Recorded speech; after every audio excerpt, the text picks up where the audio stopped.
Alléluia. Alléluia. Comprends cela, cher bien-aimé. Pour la louange, il faut l'onction. Pour la prière, il faut l'onction. Pour la direction de l'église, il faut l'onction. La direction d'un culte, il faut l'onction. Pour évangéliser, il faut l'onction. Tout se fait avec l'onction qui vient de Dieu. C'est pourquoi, prenez Actes chapitre 1, versets 7 à 8, et faites-moi la lecture. Actes des Apôtres chapitre 1, versets 7 à 8. Quelqu'un me fait la lecture. Amen, amen. Actes des Apôtres chapitre 1, verset 7 à 8. Oh, notre bien-aimé, qu'est-ce qu'il a aujourd'hui? Actes chapitre 1, verset 7 à 8. Oui.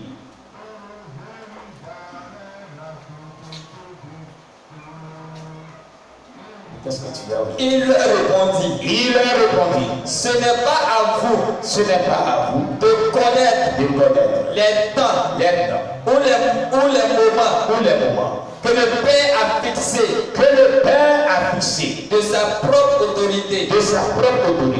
Mais vous recevrez une puissance, le Saint-Esprit survenant sur vous, et vous serez mes témoins, à Jérusalem, dans toute la Judée, dans la Samarie, et jusqu'aux extrémités de la terre.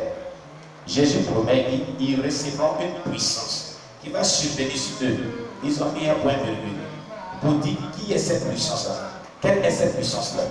Et on la nomme le Saint-Esprit. Donc le Saint-Esprit est aussi une puissante onction. Est-ce que cela veut dire? Vous recevez une puissance sur vous.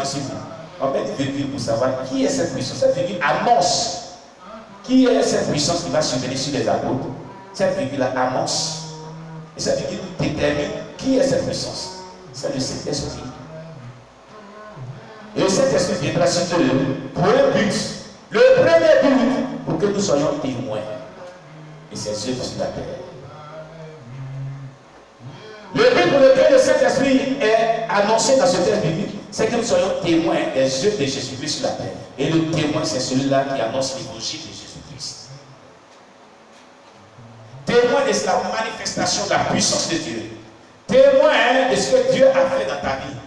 Témoin, un véritable témoin, c'est celui qui a vécu un événement, qui relate l'événement avec passion, avec crédibilité. Et lorsqu'on entend parler, on est convaincu qu'il a vraiment expérimenté l'événement. Il y a des faux témoins, il y a des vrais témoins. Est-ce que vous comprenez cela? En justice, quand on dit quelqu'un vient pour témoigner dans une affaire, les juges sont assis, ils le regardent, ils l'observent. Quand il parle, ils savent que c'est un menteur. Il n'a pas été là, il n'a pas expérimenté cette histoire-là. Et puis il la relate. Et quand ils vont donner les témoins, ils disent, ça fait des faux témoins, je suis le menteur. Donc, un témoin de Jésus-Christ, on est témoin de Jésus lorsque le Saint-Esprit a opéré un travail dans notre vie. Ce travail est quoi? La Bible déclare que premièrement, quand le Saint-Esprit vient, il nous convainc en ce qui concerne le péché, la justice et le jugement. Donc celui qui te convainc dès les premiers instants que tu acceptes Jésus-Christ de péché, c'est parce qu'il t'a convaincu de péché. Si tu veux dire que tu es pécheur, et si tu ne te donnes pas à lui, tu seras puni par la gêne, qu'on appelle l'enfer. Donc, tu te donnes au Seigneur Jésus. Cela se passe par la tangibilité de l'Esprit de Dieu. Quand l'Esprit vient pour nous convaincre dans nos cœurs, on ressent sa présence en nous. Amen. C'est une tangibilité de l'Esprit de Dieu. Amen. Et nous convainc de tout péché, de toute iniquité, donc on s'y répand en se convertissant à Jésus-Christ. Et cette conversion qui est le passage de la vie païenne de la vie chrétienne, c'est fait par la tangibilité de l'Esprit de Dieu aussi. C'est parce qu'il y a une onction spéciale qui a été relâchée dans nos cœurs, que cette onction nous est saisie pour prendre des décisions, pour abandonner le monde païen. Amen. Maintenant, cette onction-là opère un travail dans ta vie. Ce travail est de te donner la nouvelle naissance. Quand tu n'es pas encore né de nouveau, tu ne peux pas être un bon témoin de Jésus-Christ. Oui, tu auras du remords quand tu parleras de la part de Jésus-Christ. Parce que tes actes, tes œuvres, ta conduite ne témoignent pas de ce que tu trouveras. Et notre soeur, la dernière fois, je l'ai pris ici, la soeur Marina, pour vous dire ce qu'elle ressentait. Après avoir annoncé la parole de Dieu, nous déprimons aux gens. Elle dit, ah, j'y vais à la maison. Quelle conscience qui gronde en moi-même. Parce que ce que j'annonce aux gens-là, je ne vis pas cela. Ça, c'est l'onction qui agit en elle. Voilà. Amen. Dieu nous bénisse. Alléluia. Nous continuons. Alors aujourd'hui, nous allons voir, il y a les différences dans la perception de l'onction. L'onction peut être perçue. Mais il y a beaucoup de différences dans la manière de percevoir l'onction. Amen. Parce que cette onction se manifeste différemment selon le potentiel qui est dans la vie de chaque personne, les dispositions spirituelles que tu as mis dans la vie de chaque personne, et selon le niveau spirituel et selon le degré de foi de chaque personne. Amen. L'onction est tangible. On peut la sentir, connaître et toucher.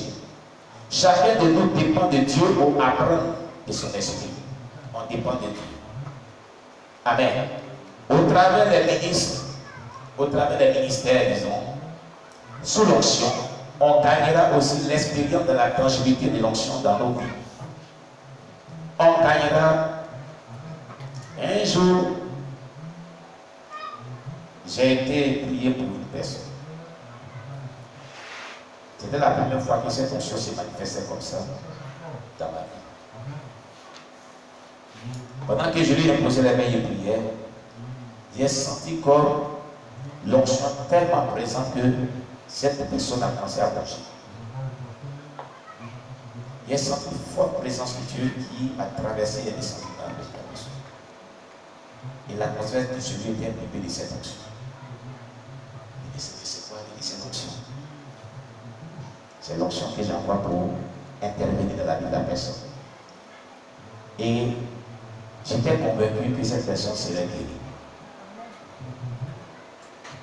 À la suite, la personne fut guérie.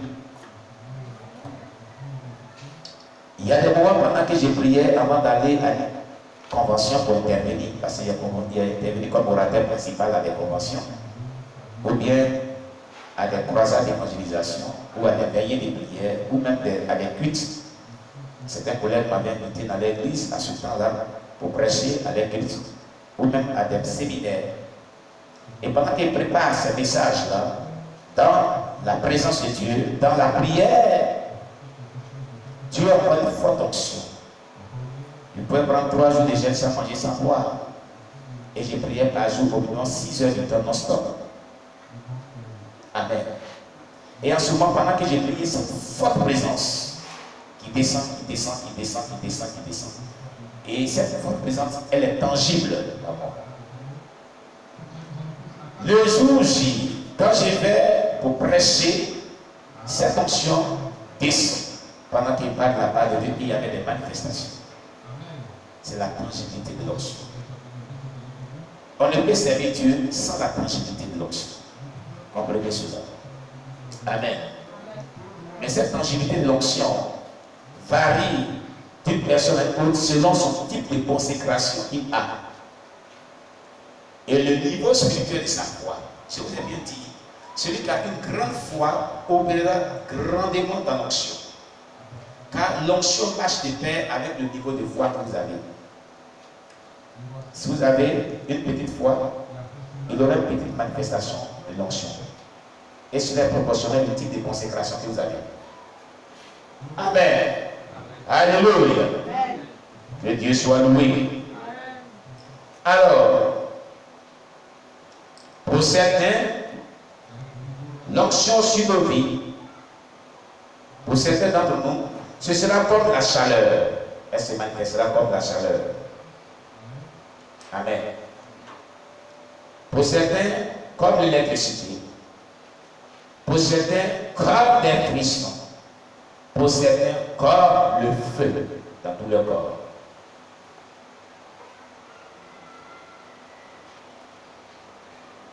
Alléluia. Les autres disent que c'est comme des sensations bourdonnantes. Tandis que pour les autres, si une main est imposée sur leur épaule, c'est comme si ça une tape à l'épaule. Et un jour, je dormais au beau milieu de la nuit. Quelqu'un est venu m'a tapé comme ça. Lève-toi. Je me suis dit. Je regarde mon épouse dort profondément. Ézéchiel était encore très petit quand on voit de cette première maison. Lui aussi dormait, il ronflait. Je dis, mais qui m'a tapé? Il dit, c'est moi Jésus-Christ. Il dit, écoute-moi.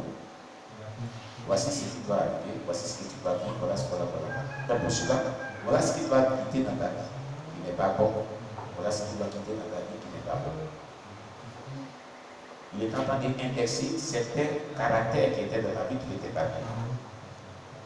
Et il me disait que si cela est dans ta vie, telle chose ne va pas arriver dans ta vie, telle chose ne va pas se produire dans ta vie, telle chose ne va pas. Il faut maintenant que tu décides à donner chemin. C'est pour ça qu'il a dit tantôt que l'onction marche avec la sanctification véritable. Alléluia. L'onction marche avec la sanctification véritable.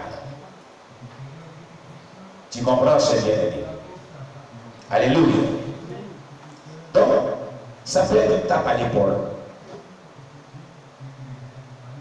Quelqu'un disait que, pasteur, quand est-ce qu'il peut savoir que l'heure de mon appel ministériel est arrivée? Je lui ai dit, ça s'est dit. Ça ne se raconte pas, mais ça s'est dit. Et l'heure de l'appel ministériel est comme une tape à l'épaule. Quand quelqu'un te tape, tu sais qui t'a tapé. C'est comme ça. Quand l'heure de l'appel ministériel arrive, tu le sais, tu le vis, et tu vis l'agilité de l'onction avec Dieu. Alléluia. Voilà. Ça se vit avec des actes concrets et des effets concrets. Amen, amen.